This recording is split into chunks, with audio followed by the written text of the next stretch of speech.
Hello and welcome. It really is my pleasure today to introduce an extraordinary woman, an incredibly talented artist, Poppy Charnalia. Poppy grew up in India, delving into various forms of art like painting, music, and poetry. Her mother, an established artist in India, taught her techniques in various mediums. Poppy's 9-year-old son Soham is on the autism spectrum. She had created art since she was a child, but her son's indulgence in textures inspired her to create multi-dimensional pieces, which is her signature now. Daystig magazine did an article on her in 2018. The magazine celebrates unique art forms from across the world. She has a wide clientele in Massachusetts, Illinois, California, and New York. She did a successful fundraiser for Autism Speaks at the Cordova Contemporary Art Museum, where she also launched a poetry book, Ye Sach Anvarat, or This Relentless Truth. She has an upcoming art exhibitions in New York, London, Munich, Vienna, Venice, and at the Cannes Festival in 21-22. Poppy, what a pleasure to invite you to this Lokvani interview. And thank you so much for taking the time to meet with us. Welcome to Lokvani. Thank you. So Poppy, really, it's not often that one gets to meet such incredible people. So um, I love the art piece behind you. It's just probably very reflective. I assume it's your work. Yes, it Oh is. my God, how beautiful, how beautiful. So of course, you have so many incredible talents, but and so many accomplishments, but I was really taken with your most recent one, which is that your art is going to be presented at the Cannes Festival. Could you tell me a little bit about how this happened and what this means to you? Yes, absolutely. First of all, thank you, Ranjini ji. Talking of meeting incredible people, I'm grateful to be talking to you and for all the work that you do. Um, Thank you. Cannes is a wonderful opportunity, but in the field of arts, you realize the more you grow, how much more you don't know and that you have to grow. So there are veteran artists who go to Cannes every year, and I'm learning about their work and absolutely blown away. So I'm really grateful that alongside their work in the Grand Palace, I have an opportunity to exhibit. It's the Destig magazine article that has triggered a lot of these opportunities. I think my art opened up globally once they did that article. So a lot of the New York, London, Vienna, Cannes opportunities have come about because of that. And I'm extremely, extremely grateful. Also learning that I'm just starting out. There's so much more to do. Wow, that's just amazing. You know, I always wondered as an artist, I know you said that because of Daystig magazine that your exposure has opened up and you have a clientele where you sell your art pieces. You know, Yes. I'm always curious because when we do, I've met artists, how does it feel to sell your art piece? Is it very difficult? Many artists say that parting with an art piece is not a trivial experience. Could you share what that means to you? Absolutely. That's such a beautiful question. So, when I first started, I was just painting for myself, as I'm sure most artists are. It was my outlet. My son Soham was diagnosed with autism, and I had to survive. And there's a lot of talk of depression going on around, and I experienced clinical depression. Art has been so close to my heart. It really, the textured art started with my son's journey of autism and my process of healing myself, my attempt at healing him, etc. So I started to paint for myself, just like most, I think, artists and writers do. I started to write for myself. For many years, I didn't post or publish any of my work. So the first time a friend walked into my house and she's like, "Would you like to sell that?" And I said no. So that that piece is still in my house. I refuse to sell it. But then I made something similar for her, and she insisted on paying for it. And she said, "Look, I don't want you to look at it as money. I want you to realize that this is something that came out of your heart and your mind, and it has real value in the world." You created value out of a blank piece of canvas. So you need to get paid for this. And that first payment was donated entirely to Autism Speaks. And I still do that. Under a certain dollar amount, I will match and donate um, the funds that I raise. So, like you said, it is very difficult to part with it. Every time I sell a piece, it's like a baby left the house. And I Yes. actually mourn it. And my friends, when I sell it to the friends, the benefit is for days after, they'll send me pictures of them having chai or their kids playing under the art. And just to make me feel better, because they know that I'm mourning the loss of the piece. And Yes, I can I, understand. I wish I could just give away my pieces for free. I hate putting a price on it because there really isn't a price on it. So Yeah, no, I mean, I think these are independent, right? I mean, parting with your piece is one thing. The money is a completely different channel because it's allowing you to do so much good. So thank you for doing that. I think unfortunately we need money. So it's important. I know that I work for a nonprofit and I appreciate monies to do good things in this world. So now one other thing I wanted to ask you, that I know that your child's being on an autism spectrum has played a very central role in you being an artist. And I see that you really put it out there. You're not shy of speaking about it. And do you think, was it a journey for you to make that happen in that way? And also I'm seeing more of that public announcement about children with special needs, which I didn't see before. So could you share that, and what is the value of being public about it? yes, very, very significant question, Ranjini ji. It was a very long process. If you look at my first Facebook post about this, it's almost 7 years after Soham was born, and probably 5 or 6 years after he was diagnosed. And it took me a very long time to understand that my journey, my story could actually help other people. And you wouldn't believe. So I spoke about this on Gunjan Radio.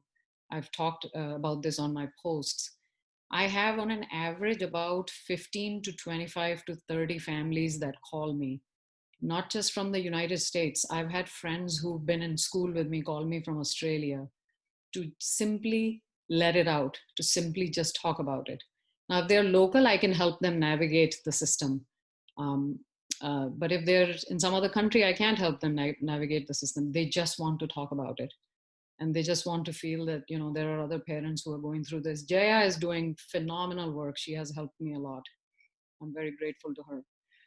So yeah, it's been a journey. It's a process to come out and say, even about depression. It's a journey. Doesn't come easy before you can say that. So now I feel like I'm at a point where I'm able to give light to other people than to just seek light. And I wrote about that. I said, अंदर से बाहर है रोशन, अंदर से बाहर है रोशन, दीवार में उल्टी खिड़की सी. So, and I meditated and I thought of this and I said, the light now flows from inside out, akin to a reversed window in the wall. Beautiful, beautiful. That is I think, a spiritual journey that has really uplifted you. So God Yes. bless you for that. I feel that listening to you, having a special needs child has been a blessing for you, because it has allowed you to grow as an artist and create spectacular new things. You have become better for that experience. Thank you, Ranjini ji. Again, a very important question, because I can't say that I don't hurt anymore over my child. I do. Visions of his future. Is he going to get married? Is he going to go to college? These things still occur to me. And what I try to do is that I think that hope is not a destination, it's a journey. I have to live with happiness and hope in these years that are passing. So this is just as important as when he's 25, and maybe he'll be okay. Maybe he'll be doing a few of those things. Maybe he won't. I don't know. But this journey, this path can't be ruined because of what's going to happen in 25 years. So I write about hope a lot. So I said, उम्मीद का एहसास ही उम्मीद की वजह हो जाए. क्या क्या उम्मीद का एहसास ही उम्मीद की वजह हो जाए. रोशन ये अंधेरा सिर्फ एक उजले ख्याल से बेवजह हो जाए. क्या बात है. So I grow as an artist, but I hurt as a mom. and they're just intertwined, and I accept all of it. What has happened is that I have accepted, and I want other people, when I'm out in public and Soham is out, or somebody else's child who has autism is out, I want people to just accept it. And kids, they're very active kids. Sometimes they hate certain things touching them, water touching them. If we just don't stare at them and don't make the family feel uncomfortable, we just accept all of it, then it will just be wonderful. My daughter actually is writing a children's book about a planet where autism is just a normal thing. A lot of children have autism. And so they have these parks that cater for children with autism, and other kids play in it as well. And everybody's happy. Beautiful. So your daughter is also an artist. Yeah, It she is runs in the family, looks like.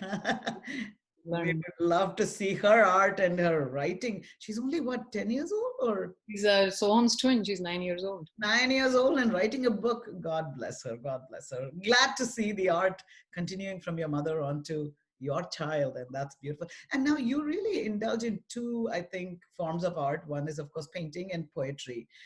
How do do you just pick the moment and the inspiration comes and you decide either to write a poem or an art piece, or what is that journey like for you? So Ranjani ji, oftentimes I'm painting and lines start running in my head. Or sometimes I'm writing and colors start flowing in my head. And so oftentimes when I have sold to a friend and I'm posting on their wall, I'll actually write the poetry. If exhibitions allow it, sometimes exhibitions have limited space, but if they allow it, I'll actually put the poetry right next to the painting. So people know the story. Just like, when someone's child graduates, we just see the pictures. But there is huge amount of happiness, tears, sadness, hard work, getting up at night. All that has gone into that graduation. So that's like this painting. There's a lot of that has gone into this art. So I feel like the poem is a great way to just capture that and put it right next to it. Fantastic, fantastic. Now you're going into another wonderful collaboration with Ekal Vidyalaya. Yes. And so grateful for that. As you know, I'm very involved with this organization.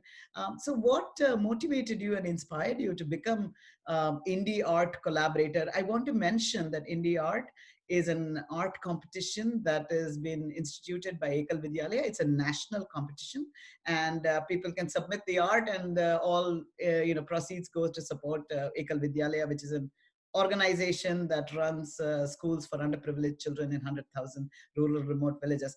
What made you inspired to be part of this journey? First of all, thank you. And thank you to Parveen, and thank you to Jharna. And Jharna is an inspiration. And I love how her idea was to marry art to Ekal.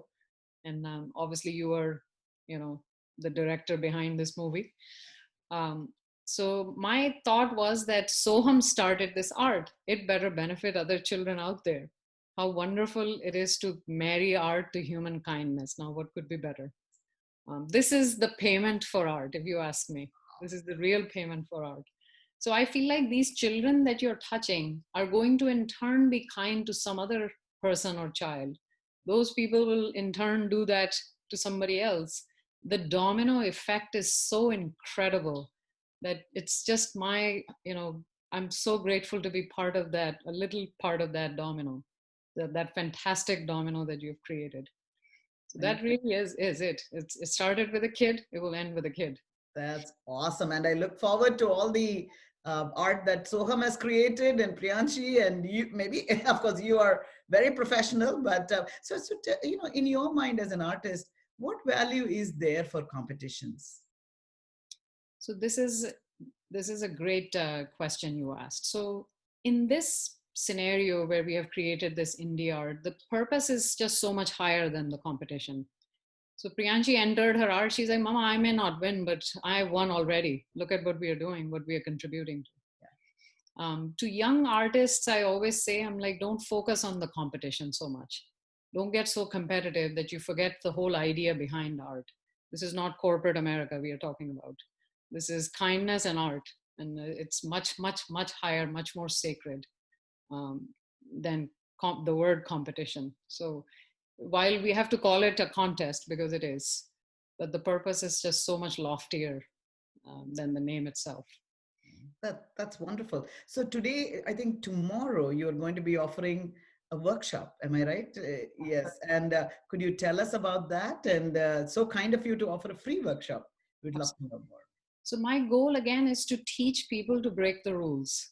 So I'm hoping all the young folks who are on it, I'm going to teach them to break their own rules, the teacher's rules, the world's rules, and splash color around. I will teach them some good techniques to get a nice effect on paper. This is not, again, I don't want to be an art teacher like in an art college. I disliked that growing up. I want to, the process of freeing your mind to the point that it's fearless. Then you create art. That really is what I'm going to teach tomorrow. Oh, wow. That's somebody told me as a dancer, forget when you have to really perform, forget everything you have learned, then you Yes, can perform. exactly. I think that's what you are saying. So that's really beautiful comment. But do you think the competition helps the children focus and, maybe children or adults, anybody, to have a goal? Is that valuable, do you think, in the world of art? I think so. So when you're younger, I participated in a lot of competitions, and there's one I remember. I had to make the Bhul Bhulaiya in Lucknow. It's part of the Bada Imam Bada, Yeah. and I had to make it in 1 hour, which is very difficult to make that kind of architecture in 1 hour. And all I had was pencil colors and crayons. That's all they allowed. And my pencil colors started breaking after a while. And I panicked and I said, oh my God, what am I going to do to finish in time? So I started to smudge the pencil color work with crayons. And I started to put my saliva on it and scratch it with nails. Wow. And I didn't win the competition, but the end result was very, very impactful. And I learned that while I would not have done any of this had the competition not existed, but because I broke all the rules of the competition, here I am. The competition gives you a discipline and a goal. And, like the art that I submitted for Priyanshi for IndiART, she wouldn't have done it had there not been this structure. So it's extremely important, no doubt. But then you have to think outside the box and what else can you do? Fantastic. So, for young artists who might try to become professional artists, Yep. I mean, I know you said that money is a tough thing to take for art, but on the other hand, if that's what you want to do full time, you Yep. do need to be paid for your art. Do you Yep. have advice on how they might proceed with a career in art? So Ranjani ji, I'm going to try and read something that I wrote for a young artist who wanted to be my apprentice. And here it goes. Keep painting and experimenting absolutely fearlessly. Don't paint to please others or to sell your work. That should not be the objective. Mm. Break the world's rules, including your art teacher. Break your own rules. Everything that was a rule in the first painting should be broken in the second one. Painting itself is your guru. That's what's going to teach you. Exhibit your work everywhere. No place is big or small. I have exhibited my work at set up vendor stands and exhibited my work locally in my house at Boston level exhibitions, so on and so forth. Art, unlike the corporate world, is not competitive. So don't compare your work with others. Opinions, yours or others, absolutely don't matter. They're quite meaningless. Art is sacred. It should teach you to not be envious and self-serving. If it is not giving to others and growing you as a person, pursue something else that will. कला में न मैं कभी जीती हूं न कभी हारी हूं. कला में मैं न कभी जीती हूं न कभी हारी हूं. कला में मैं सिर्फ जीती हूं. Father, oh my God. That's What my an inspiration you are. And I can imagine that the people who are going to come to your workshop, by the way, we have not children alone, there are adults as well. So, do you have any tips for adults who might start a career in art at a very late stage? I heard there are people who never thought they could paint. And do you have any piece of advice? That includes me. I never think I can paint. So, maybe I should come to the workshop and try. Ranjaniji, it's open-eyed meditation, really. And actually, science has proven that the way your brain is wired during meditation, once you paint for 20 minutes, it's the same sort of chemical soup that's going on in the brain. So it actually heals you. So for adults, I will say the messages of hope. If you want to generate a journey of hope and joy, this is it. Try to start painting. It doesn't matter what the result is. You don't want to show it to anybody, you don't have to. Just paint, do it. So tomorrow what I'm going to show folks is exactly that. It's something that everybody can do. It doesn't have to be like highly skilled sketching and all of that. You can graduate into that if you feel like it, Yeah. but just play with colors, and it's extremely healing for your body and soul, and I am a living example of that. Beautiful, beautiful. Any message to our viewers about Ekal and why you think that organization is important? Again, I will say that anything that benefits children, and I think that maybe there's an autistic child out there in India who's benefiting from Ekal right now.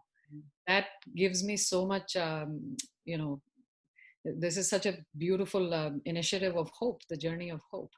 And I think everyone in there, whichever way they can, should contribute to that fantastic domino that we talked about. Again, the way you're touching lives, not just one, but many, many more to come. Many, many lives will be touched when you and I don't exist, Ranjaniji, for the efforts that you are making today. So, wonderful initiative. All of us are making jointly. It's a wonderful thing. What an honor and a pleasure to meet you and talk to you. Any final words of wisdom for a parent who might have a child who is on the spectrum or any other special needs?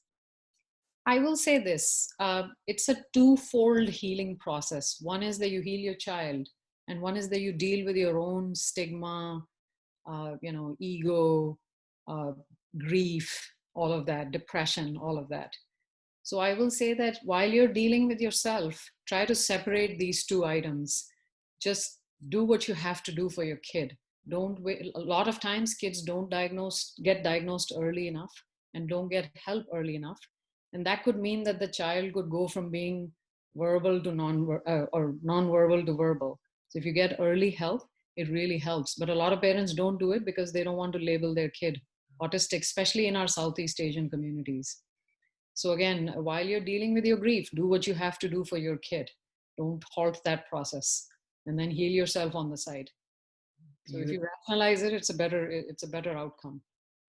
So, what does future look like for Poppy as the artist? What are you looking forward to in your journey ahead? So I always say that as the wrinkles start to appear on the skin, more lines should appear on the canvas. Oh, That's the future that I look forward to. I want to travel the world with my children, with my husband for art. We actually, for New York, we formed a little group of my friends called Ladies Traveling for Art, LTA. So wow, we're already starting. that's fantastic to hear this, and hopefully all the current craziness with the pandemic will open up and travel and everything else will be beautiful. Has maybe I'll ask that as the last question. Has the special time impacted you in any way? So I will say I've missed my friends. Um, and I have missed my friends, especially because my friends also heal me, and I try to heal them on their journeys. So from that perspective, it's been sad. I feel very, very bad for people whose health got affected or who lost their jobs. That really, really breaks my heart. But just for the family of four that Charnalias are, I am loving this time. Samir is not traveling. Soham is not going to school. Priyanshi is not going to school. We are always together. It is so nice and healing and beautiful. And I realize that Soham doesn't have autism right now. Autism only happens when we are out in the world. Wow, Between him and him, there is, metaphorically speaking, between him and I, there is no autism. that's true. It's perfectly normal. Normal, yeah. I'm loving this. Wonderful. Thank you so much for your time, Poppy. Really appreciate it. And thank you also for participating in the written interview. So our readers can go and see more of the details that we talked about and other things that we touched upon in that interview. Thank you so much. And I look forward to seeing those lines appear in the canvas as your life goes forward. God Thank bless. you so much, Ranjani ji. Thank Thank you. you.